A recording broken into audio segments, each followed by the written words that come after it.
Graça e paz, a paz do nosso Senhor Jesus Cristo Salvador, meus amados, minhas amadas, que nesse momento o Senhor possa já contemplar teu coração adorador.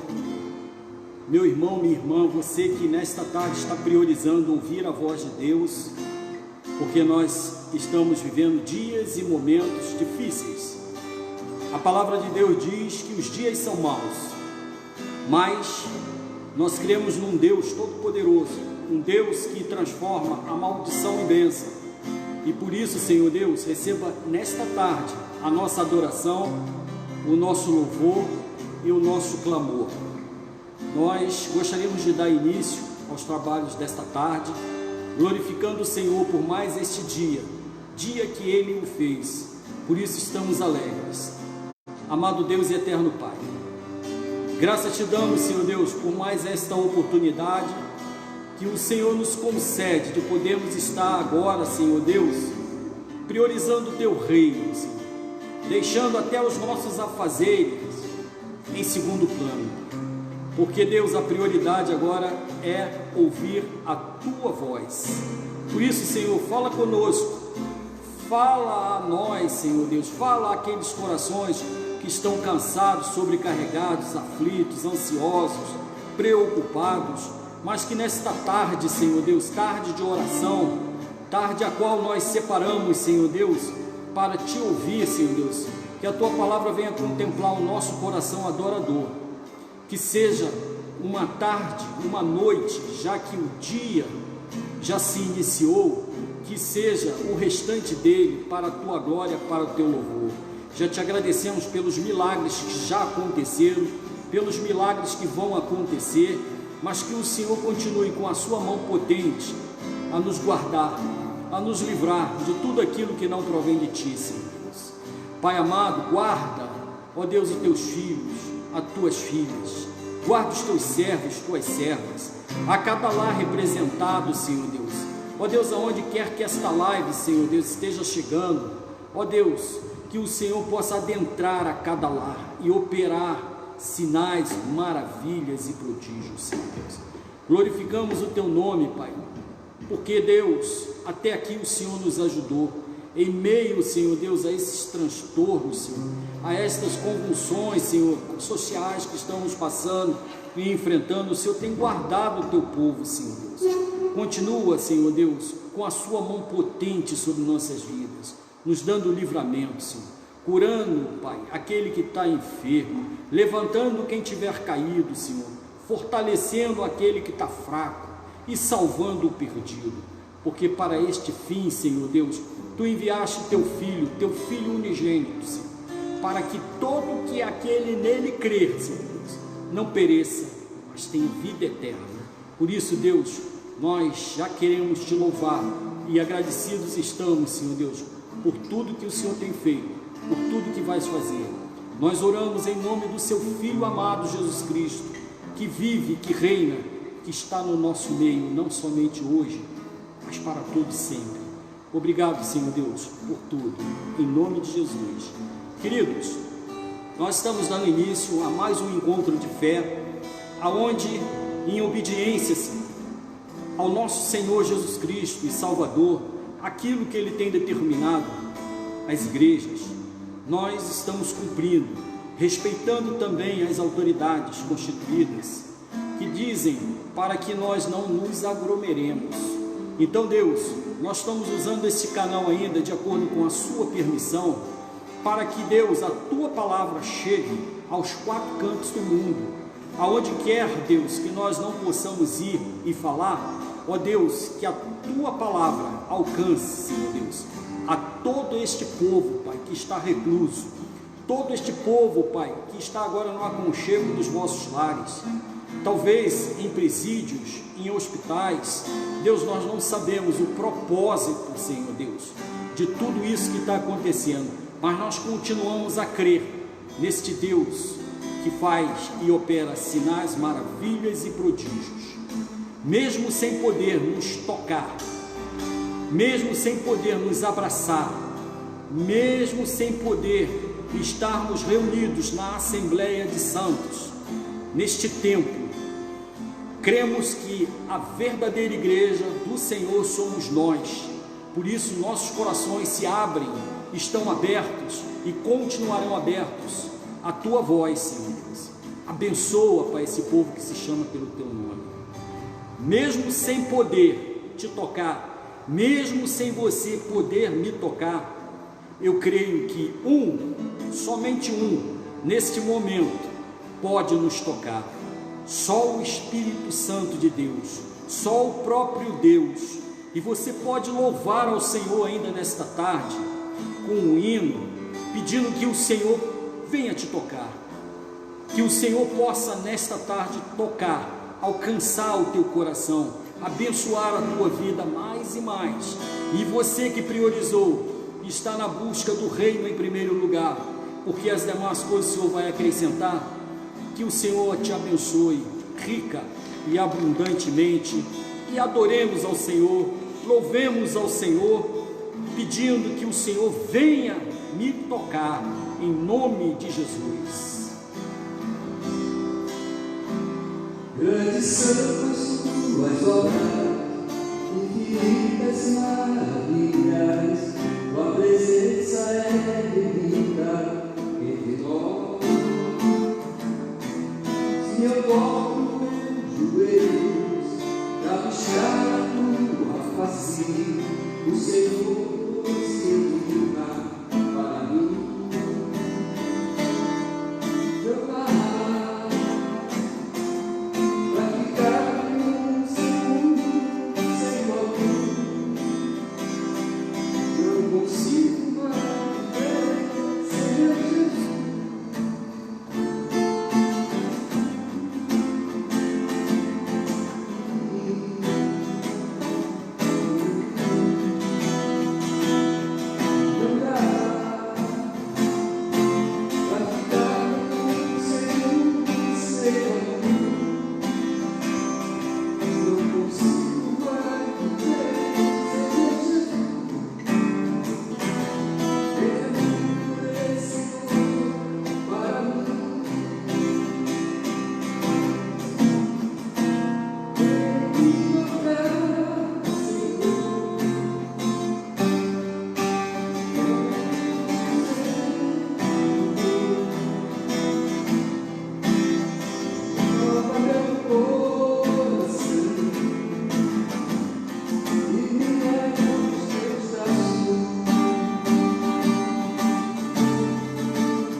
Até que Jesus volte, nós louvaremos ao Senhor com os nossos cânticos espirituais, com estes hinos e com as nossas vidas e nosso testemunho.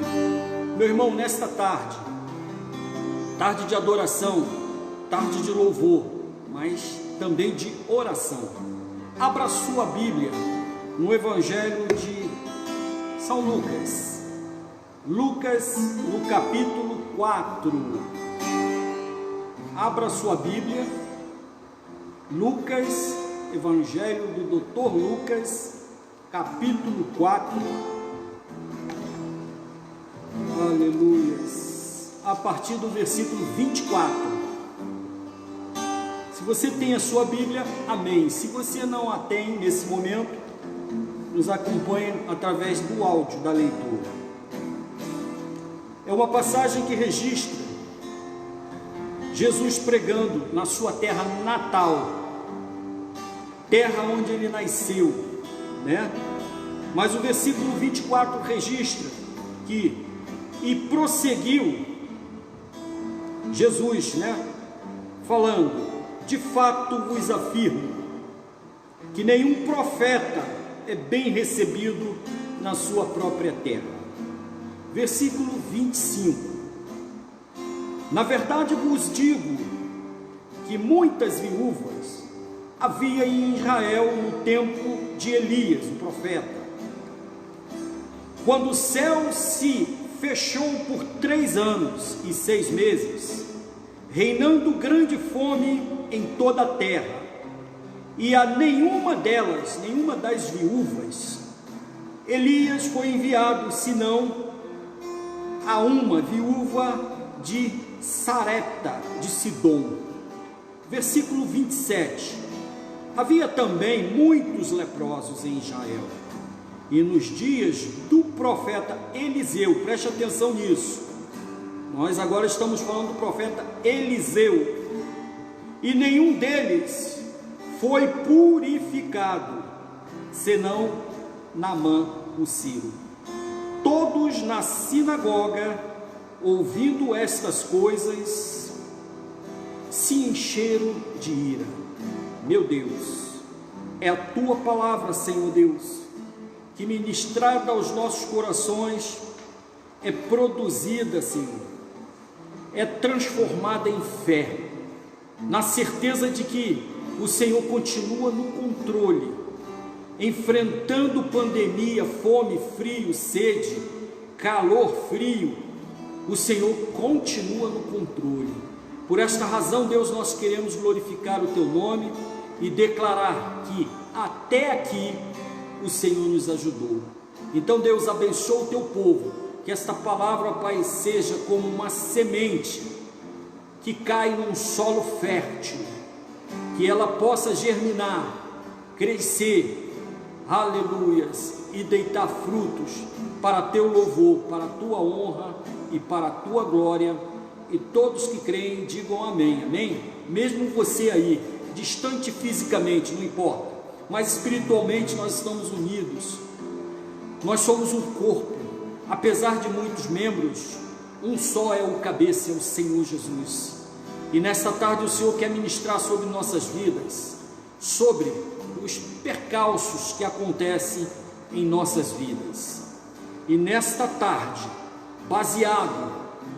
fundamentado na palavra de Deus, eu quero te dizer que tudo isso vai passar, porque quando nós lemos Jesus, a palavra de Deus, falando de um momento que esse profeta Elias está vivendo, o Senhor fala de 3 anos e 6 meses, 3 anos e 6 meses que a fome vai imperar, que um problema vai assolar a terra de Israel. E o que são 3 anos e 6 meses? São, ou melhor, 3 anos e 6 meses formam um período para te dizer que nesta tarde, tudo que nós estamos vendo, ouvindo, testemunhando, tudo isso que está acontecendo, não no Brasil, não no Rio, mas no mundo de uma forma em geral, isso vai passar. Assim como o profeta agora Elias está na terra de Israel, está vivendo dias e momentos aqui que antecedem um grande percalço. Uma tragédia está por acontecer e o Senhor o adverte. O Senhor diz para que ele se desloque agora para a casa de uma mulher viúva, uma mulher que hoje reside em Sidom. Esse profeta foi ousado e intrépido em falar para a autoridade, a um rei, a um líder de um povo, de uma nação, que estava vivendo na prática do pecado. E por diversas vezes o Senhor o advertiu, até ao ponto do Senhor usar agora um homem de Deus para profetizar que os céus cerrariam, não cairia chuva, nem sequer uma gota de orvalho. Pare para pensar, meu irmão, um povo que vivia basicamente da agricultura, que que vivia basicamente da pecuária, um povo que precisava da chuva para irrigar os seus plantios, o meio, o modo de sobrevivência deles, dependia muito da chuva. E o Senhor agora usa o profeta, os lábios do profeta, para entregar um recado a este rei que vivia na prática do pecado, vivia na idolatria, na desobediência. Ele vai entregar este recado e vai dizer que por 3 anos e 6 meses a água vai faltar. Há pouco tempo nós vivemos um momento em que nós passamos por uma crise hídrica. Que é isso, bicho? Nós vivemos um momento em que a água faltou, problemas na administradora que faz a coleta das águas, que prepara a água. Ela estava com problemas e por essa razão a água teve que ser fechada. Vivemos alguns dias sem poder beber água, muitos até sem tomar um banho, sem poder lavar uma louça, sem poder fazer uma higienização. Nós passamos por essa crise hídrica e nós vimos quão tão importante a água. Imagine esse povo que depende da chuva, da água, para irrigar a sua produção. Mas agora o profeta diz que 3 anos e 6 meses Israel vai passar e enfrentar esta crise. Fome.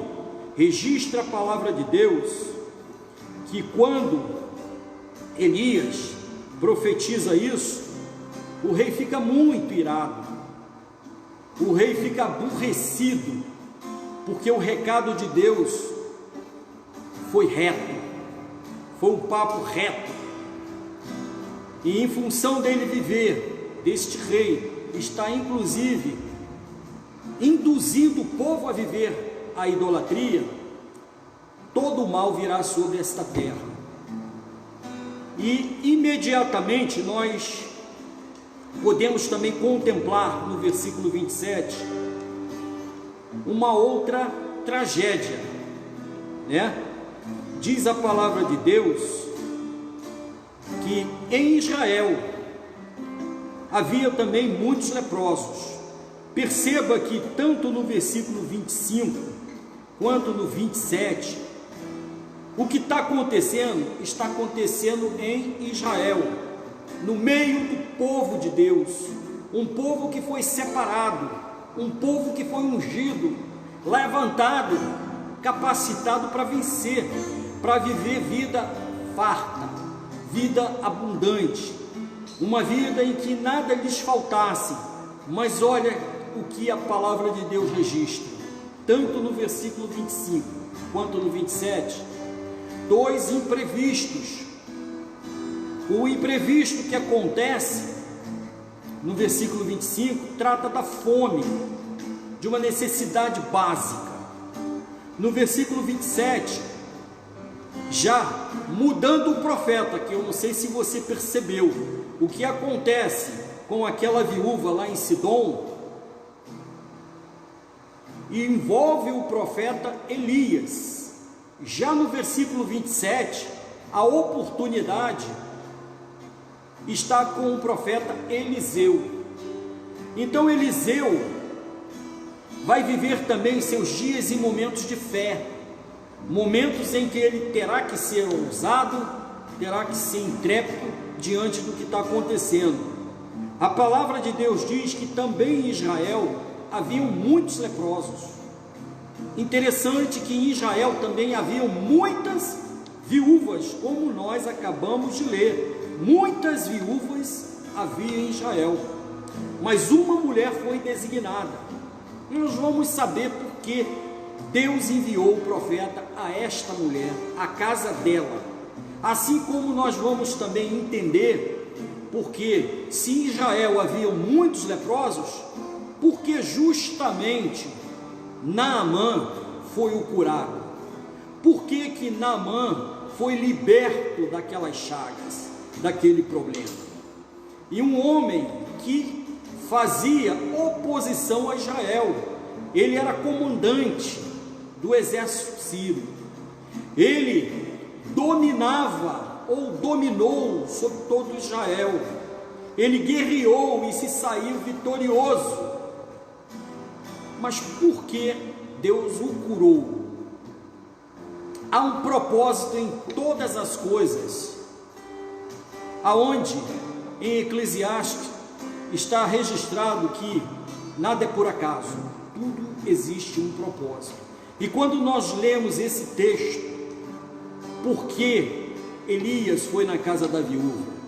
Quando nós lemos esse texto, por que que Naamã foi curado? Se haviam muitos, por que Jesus não curou todos? Porque nem todos estão querendo o abençoador, nem todos buscam o reino primeiro. No meio de uma multidão, existem pessoas que precisam ser curadas, existem pessoas que precisam ser libertas, existem pessoas que precisam ser levantadas, precisam ser fortalecidas, há pessoas que precisam principalmente ser salvas, e é uma multidão, são multidões, e enquanto nós estivermos na posição, enquanto nós formos mais um na multidão, nós vamos continuar a contemplar o milagre acontecer com o irmão. Nós vamos ver Naamãs sendo curados, nós vamos ver viúvas, pobres, carentes, sendo sustentadas pelo Senhor. Nós vamos testemunhar mulheres que a princípio não têm recursos, tendo a farinha da sua panela aumentada. Nós vamos ver a botija do azeite dessa mulher transbordante, porque enquanto nós não mudarmos o foco, porque iniciamos o ano, nós declaramos que será um ano abençoado, profetizamos, até aí muito bom, muito legal, mas se nós queremos viver o novo de Deus em nossas vidas, nós não podemos continuar a praticar aquelas coisas que praticávamos no passado, principalmente as que não louvam e que não glorificam o Senhor, porque falamos de um novo ano, de grandes coisas. Se falamos de grandes coisas, por que continuamos pensando pequeno? Se servimos um Deus que é grandioso, um Deus que é maravilhoso, se iniciamos um ano profetizando bênçãos sobre as nossas vidas, o melhor de todos os anos os quais já vivemos, se profetizamos que será um ano diferente, que será um ano de colheita, como colheremos se nós não estamos plantando? Observa comigo agora, porque nós fizemos referência bíblica de uma mulher viúva que vai sustentar um profeta. Venha comigo e abra a sua Bíblia, não. Vá comigo lá no livro de 1 de Reis. Já que nós citamos essa mulher, você precisa conhecer pelo menos o propósito pelo qual Deus enviou o seu profeta à casa dessa mulher. Registra a palavra de Deus em 1 de Reis, capítulo 17. Você conhece essa passagem. A partir do versículo 1, que Elias está sendo sustentado a princípio pelos corvos, mas quando no versículo 8 diz a palavra de Deus sobre Elias e essa viúva, a qual nós citamos que estava em Israel muitas viúvas. Mas por que essa mulher? Venha comigo e leia. Então, versículo 8: lhe veio a palavra do Senhor dizendo, a palavra do Senhor falando ao profeta Elias, dispõe-te e vai a Sarepta, que pertence a Sidom, e demora-te ali, onde ordenei. Preste atenção, o Senhor prepara o caminho. O profeta não está chegando lá de surpresa na casa dessa mulher. Olha o que Deus está falando e de que forma Deus preparou o profeta.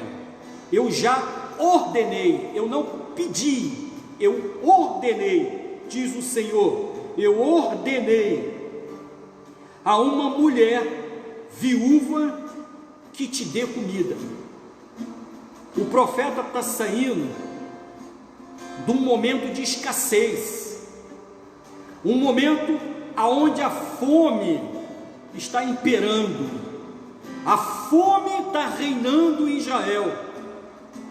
Mas olha só o que está acontecendo, o Senhor prepara a bênção e a vitória, e com a chegada desse homem à casa dessa viúva, ela também será ricamente abençoada, porque essa mulher já tem uma sentença, essa mulher já está com uma sentença de morte, porque toda a sua reserva alimentar, tudo que ela tem para o seu sustento e de seu filho, está chegando ao final, e esta mulher já sabe que acabando esta comida, eles vão morrer, ela e seu filho. Mas olha só o propósito de Deus enviando Elias à casa dessa mulher. Pode ir para lá, porque eu já ordenei a ela que te receba, que o receba. E para que nós sejamos abençoados, para que vivamos essa vida de oração, as nossas orações respondidas, sem que elas fiquem retidas no teto, na laje de nossas casas, dos nossos templos, nós precisamos obedecer. De que forma essa mulher obedeceu? Ela obedece porque quando o profeta chega, essa mulher está a catar lenhas, e esse homem o profeta vai iniciar o seu diálogo. Depois você pode ler, vai iniciar o seu diálogo com essa mulher pedindo água, e quando a mulher se dirige para apanhar água, ele pede também um bolo, pede algo para comer, porque ele está com fome. Olha comigo, vem comigo, versículo 10, então se levantou e se foi a Sarepta. Chegando à porta da cidade, estava ali uma mulher viúva apanhando lenha. Eles a chamou e lhe disse, traze-me, peço-te, uma vasilha de água para eu beber. Indo ela buscá-la, ele a chamou e lhe disse, traze-me também um bocado de pão na tua mão. Porém ela respondeu, tão certo como vive o Senhor teu Deus, nada tenho cozido, há somente um punhado de farinha numa panela e um pouco de azeite numa botija. E vês aqui, apanhe 2 cavacos e eu vou preparar, e esse resto de comida para mim e o meu filho, comê-lo-emos e morreremos. Olha que sentença a mulher está profetizando. Olha o que essa mulher está preparando, não para ela, mas também para o seu filho. Nós estamos chegando, a nossa dispensa está no final, vai acabar a comida, e depois disso nós vamos morrer. Ela já projetaram o seu fim, como o de seu filho também. Mas o profeta diz, prepara para mim primeiro. Essa mulher poderia falar o seguinte para o profeta, estás vendo que eu estou com uma quantidade aqui limitada, restrita, e tu falas para me preparar para ti e nós. Não, a mulher não vai contestar ao profeta. ela vai simplesmente obedecer. Essa mulher vai fazer o que tem que ser feito, por causa de uma palavra, por causa daquilo que está no coração dela, porque essa mulher,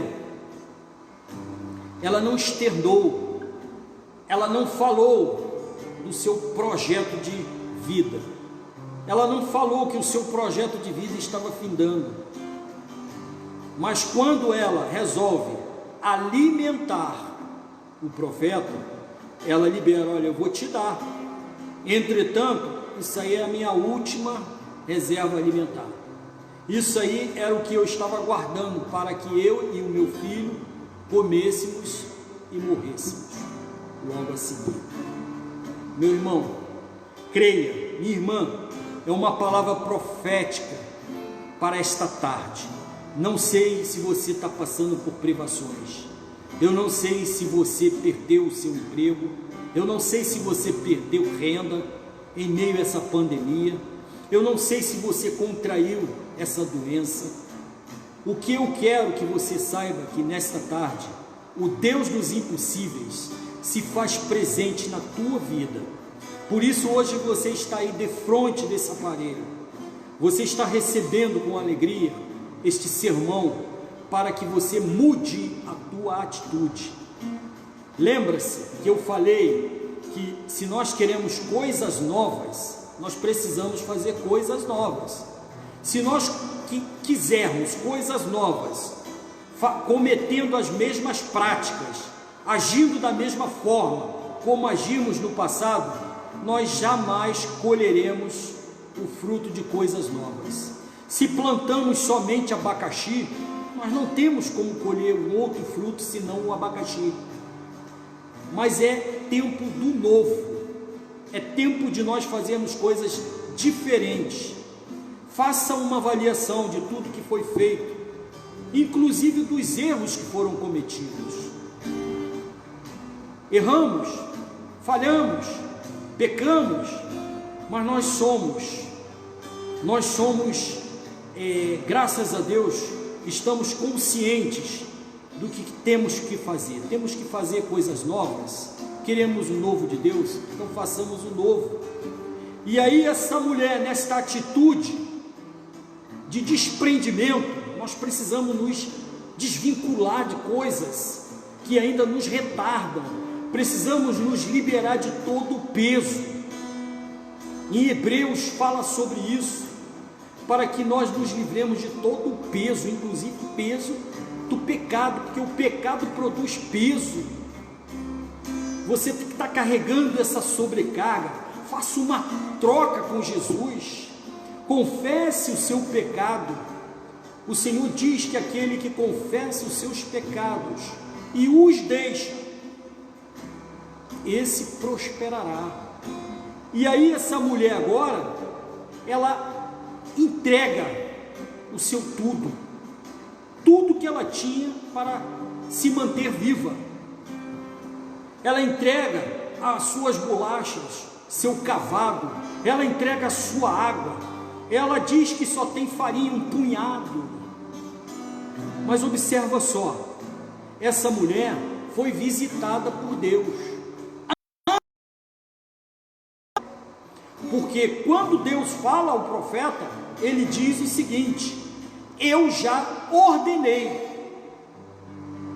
Não registra a palavra de Deus o encontro que essa mulher teve com Deus, mas está registrado, e nós podemos conjecturar que quando o profeta chega lá, ele não chega: olha, eu sou o Elias, o profeta o qual Deus já falou contigo para você me dar de comer. Não, ele chega humilde: me dá um pouco d'água, me dá um pão.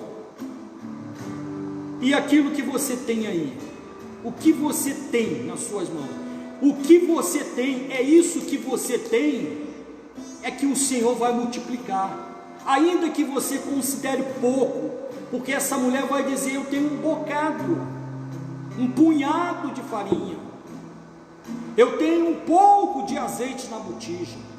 o que é pouco para ti, para mim, para nós, quando nós consagramos, quando nós apresentamos ao Senhor, o Senhor multiplica, meu irmão.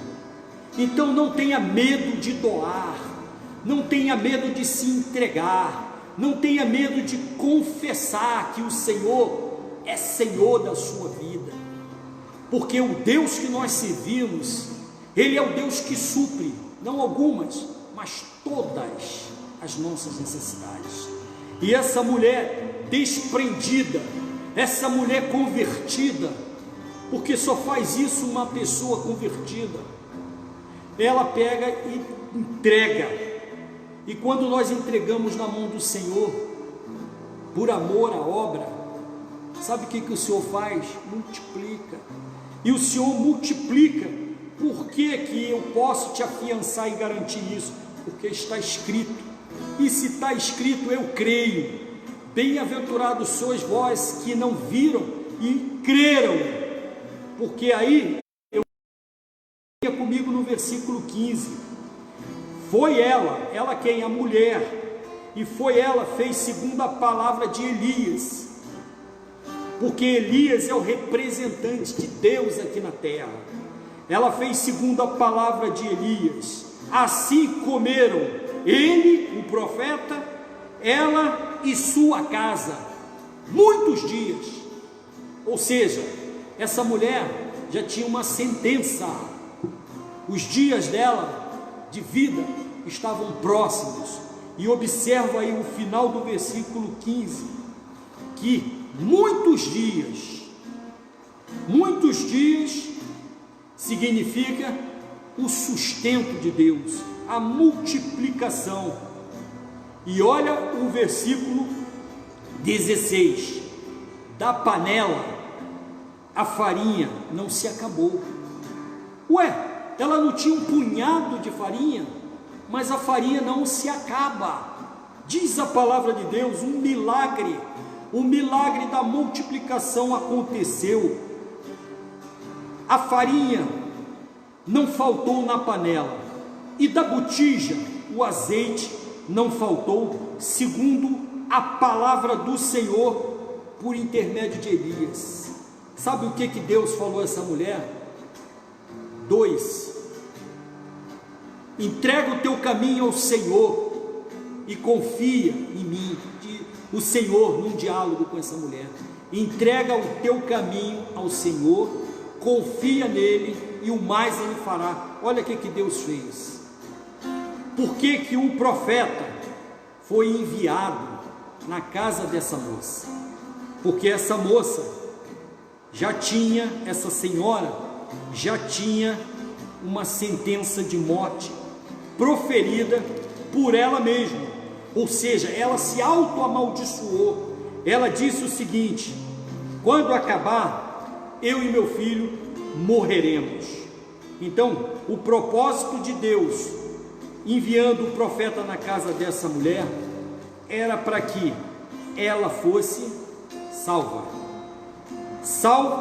E graças a Deus, não só ela, mas também o seu filho. Então tem coisas que estão acontecendo agora que fogem ao nosso conhecimento. As coisas que estão acontecendo agora fogem ao nosso entendimento. Mas o que eu quero crer é que Deus continua no controle. Se Deus continua no controle, por que, meu irmão? Minha irmã, por que você está agitada? Por que, meu irmão, que você está agitado, preocupado? Relaxa, meu irmão. Deus não está, Deus continua no controle. Nada do que está acontecendo fugiu ao controle do Senhor. Se o Senhor continua a comandar o teu barco, se o leme do teu barco, o timão do teu barco está na mão do Senhor, descansa. Descansa, porque Deus é fiel. O nosso Deus é fiel. Ele opera sinais, maravilhas e prodígios. Nós acabamos de ler, fizemos uma leitura introdutória. que o profeta Elias foi enviado à casa de uma mulher viúva lá em Sarepta, num momento em que haviam muitas viúvas. Mas por que a casa dessa mulher? Está te respondido, porque ela sentenciou, ela própria sentenciou a sua morte e de seu filho. Mas Deus falou assim: epá, eu que estou no controle, eu que sou Senhor da sua vida. E o profeta está designado para lá, para mudar a história dessa mulher. O Senhor pode mudar a tua história nesta tarde. Basta você crer que o Deus que nós servimos, Ele é poderoso. Ele vai fazer muito mais, infinitamente mais do que nós imaginamos. Creia nisso. Mas olha só que coisa curiosa. Isso foi em Israel, mas o versículo 27 de Lucas 4 diz que em Israel haviam muitos leprosos também, mas o Senhor curou Naamã, o Ciro, o comandante da tropa que fazia oposição, fazia guerra contra Israel. Que coisa é essa? Como pode Deus ajudar um adversário nosso? Deus se importa que todos venham ser salvos.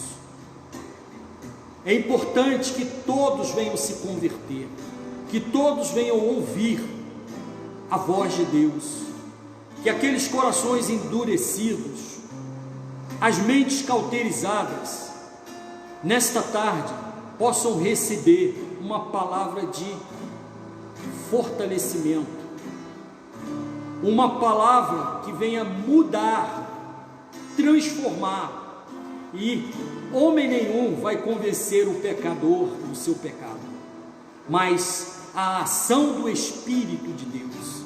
O Espírito Santo é quem convence o homem do seu pecado. E eu quero rapidamente, que eu estou chegando ao final, abordar a vida desse comandante do exército sírio, de nome Naamã, um herói nacional, um homem que detinha todas as honras, todas as glórias, um homem que era vitorioso em todas as suas batalhas, em todos os seus confrontos. Era um homem que era temido por ter um exército preparado. Era um homem que muitos temiam, porque esse homem, quando ia para a guerra, a vitória dele era certa. Esse homem cheio de predicados, um homem que, volta a te dizer, é um herói nacional. Entretanto, porém, é leproso. É um homem que tem uma enfermidade e fatal. Esse homem é leproso, e nessa época a lepra correspondia a uma doença como um AIDS, com um câncer, uma doença terminal, uma doença que ele só conseguia encobrir as feridas podres no seu corpo através do seu fardamento.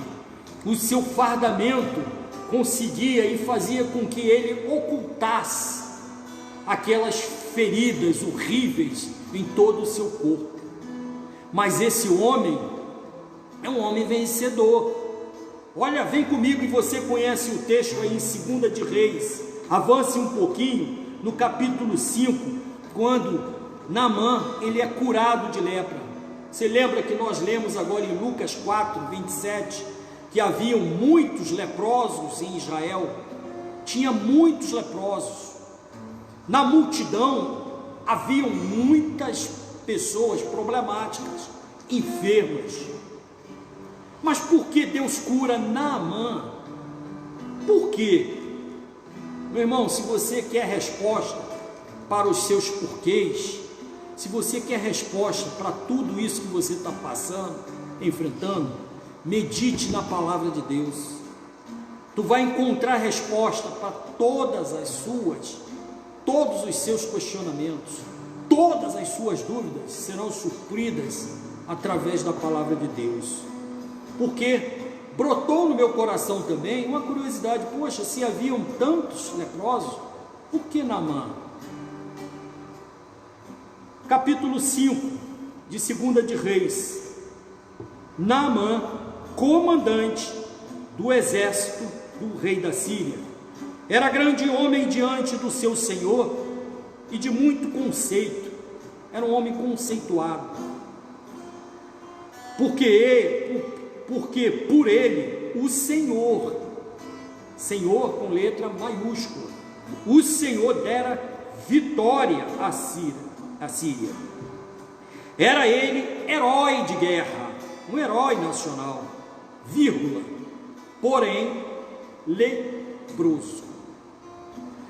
Quando a Síria invade, toma conta, sequestra um povo de Deus, esse homem pinça, esse homem extrai do meio do povo uma garota para ser a sua serviçal, para ser sua empregada doméstica. E Deus vai usar, o termo é esse, como vai te usar também, meu irmão, minha irmã, te prepara, porque Deus vai te usar. Naamã pega essa menina e a leva para o aconchego do seu lar, para os seus aposentos, para cuidar da sua casa, da sua residência. Só que essa menina, ela está indo e levando o Deus que ela serve. Esse é o detalhe. Aonde você tem ido? Você tem levado o Deus que você serve? Ou aonde você entra, você pede a Deus para esperar um pouquinho do lado de fora enquanto você vai resolver o problema? Essa menina traz para dentro da residência de Naamã o seu Deus, o meu, o teu, o nosso Deus. Esse Deus que essa menina serve está indo com ela, porque o Senhor diz na sua palavra que não nos deixaria órfãos. Amém, amados? Então você não está sozinho nessa peleja. Creia que diante dessas lutas e desafios que nós estamos passando e enfrentando, Deus é conosco. Deus é contigo, meu irmão, minha irmã. Deus é contigo. Não desista. E aí esta menina vai liberar uma expressão, vai liberar aquilo que está no coração dela. Por isso que é importante que o teu coração não abrigue, não guarde a dúvida, a incerteza, a incredulidade. Essa menina vai liberar o que está no coração dela, porque a boca só fala do que tiver cheio, o coração. E ela vai dizer: ah, minha senhora, puxa, quem dera que o meu Senhor, o Senhor que ela está se referindo é Naamã, quem dera que o meu patrão, teu esposo, pudesse ter um encontro com um profeta, quem dera, ele seria curado. Epa, a mulher escutou a garota falar sobre a cura de uma doença a princípio incurável, meu irmão. Essa mulher estava ligada, e você precisa estar ligado em tudo que acontece, principalmente naquilo que lhe é periférico. Quando você está num culto, você tem que estar ligado. Quando você estiver ouvindo a voz de Deus, nada nem ninguém pode te tirar desse caminho, desse objetivo. Se a irmã quiser te cutucar para conversar, entregar alguma coisa, deixa depois do culto. Agora eu estou falando, não, eu estou ouvindo a voz de Deus. Depois a gente fala, no final do culto. Não perca a bênção, não perca a vitória. E a mulher de Naamã captou essa expressão e foi falar com o seu esposo, naturalmente, quando ele chegou. Mas sabe o que acontece? Esse homem já não tinha mais nada a perder, e ele resolve fazer uma visita, porque a esposa compartilhou: olha, essa menina falou que tem um profeta aí que é fera, esse profeta, ele vai te curar, porque a menina falou isso. A menina declara isso.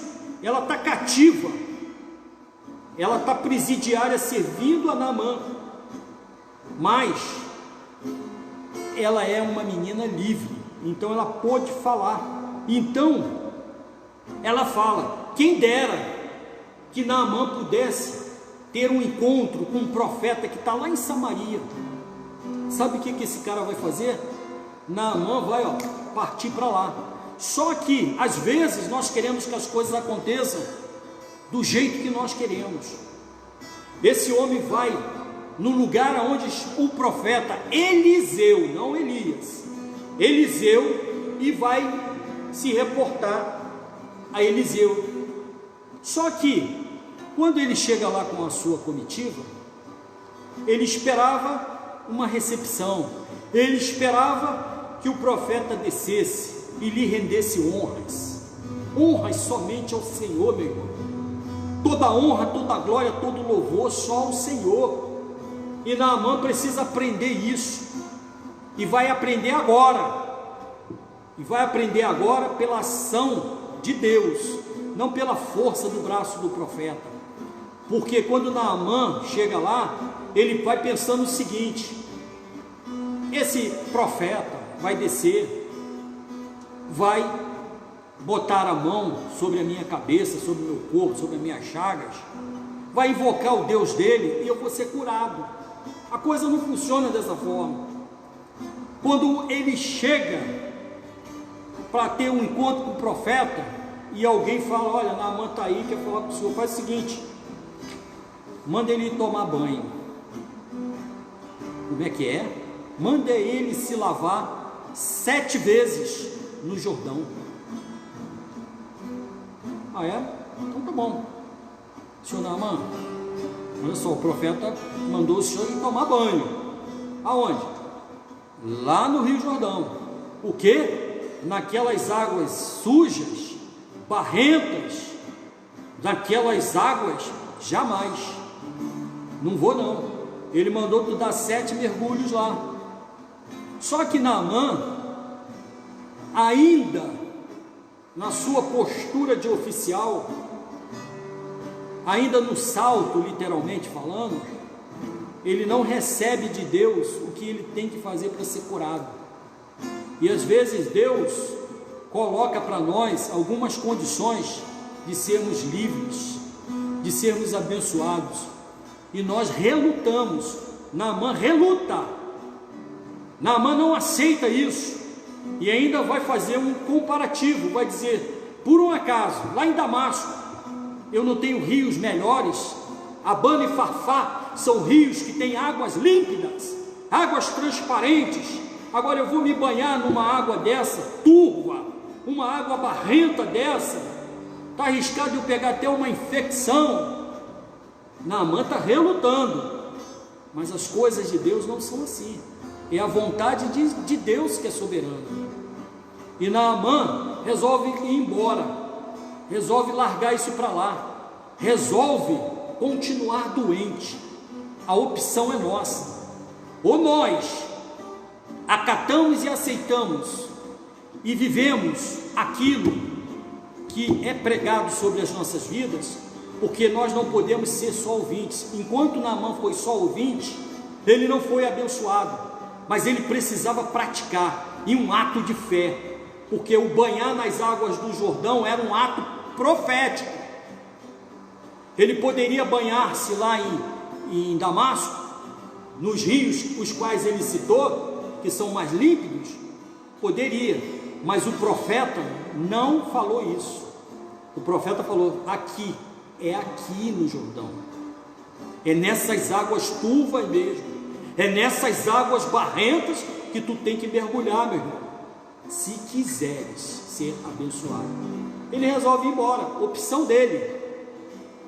Nessa desistência, os homens que são próximos dele vão convencê-lo a voltar e fazer o que o profeta falou. Ele não te pediu nada demais, eles só faltaram falar assim: as águas são turvas, talvez barrentas, mas você está podre, homem, a tua carne está caindo nos pedaços. sabe que você está com a razão? Então, quando ele resolve voltar e mergulhar-se por 7 vezes, o primeiro, o segundo, o terceiro ainda não vira resultado, o quarto, o quinto, nada de resultado, o sexto, mas no sétimo, registra a palavra de Deus que a sua pele ficou tenra, ficou macia, aveludada, como de uma criança, ou seja, todo aquele mal saiu. E o mais lindo de tudo isso, o mais bonito de tudo isso, é a resposta que nós costumamos fazer. Por que Deus curou Naamã? Por que Naamã foi curado numa terra onde haviam muitos leprosos? Por que, meu irmão? Por que, irmã? A resposta está aqui. E eu quero que você